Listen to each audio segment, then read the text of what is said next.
La mission de l'Organisation des Nations Unies pour la stabilisation en République démocratique du Congo et l'initiative Balobaki Cheikh ont lancé le 24 mars 2026 à Kinshasa un appel à protéger les droits des femmes et à lutter contre les discours de haine en RDC, appelant jeunes, médias et populations à promouvoir une approche inclusive.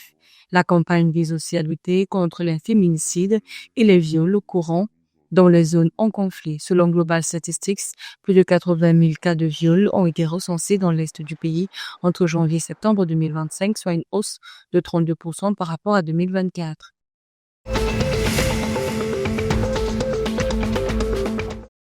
Le 24 mars 2026, le Premier ministre tchadien May Alena a reçu l'ambassadrice du Royaume-Uni au Tchad, Elena Owen, pour discuter de la crise humanitaire dans l'est du pays et du financement climatique.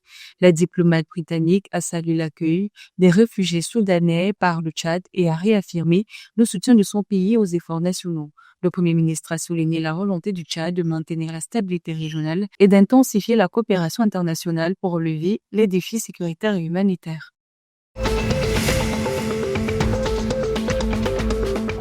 Le 23 mars 2026, le gouvernement camerounais et le Saudi Fund for Development ont signé un accord de près de 75 millions de dollars pour la réhabilitation de la route Sorawel-Dorbey dans la région du Nord. Ce projet vise à moderniser un axe stratégique pour les échanges entre le Cameroun, le Nigeria et le Tchad, améliorer la circulation des personnes et des marchandises, renforcer la sécurité routière et faciliter le commerce transfrontalier. La chaussée sera construite en double voie, contribuant ainsi au désenclavement territorial et au développement régional.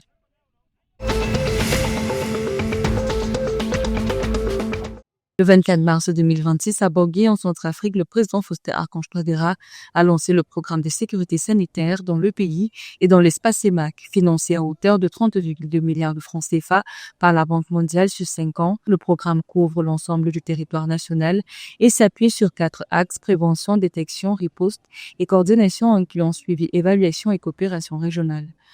Le président Touadéra a insisté sur l'importance de la coordination régionale à Bangui et sur la mobilisation de tous les acteurs pour faire de la sécurité sanitaire un levier de développement durable.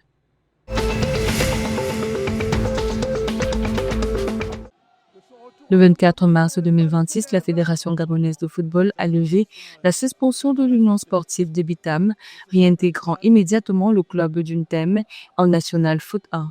Cette décision fait suite à la signature d'un protocole de cogestion destiné à stabiliser l'administration du club et à garantir le respect des règlements sportifs. Exclu pour de manquements administratifs et financiers, l'US retrouve ainsi sa place parmi les clubs phares du championnat gabonais, offrant aux supporters du Septentrion l'opportunité de revoir leur équipe en lice.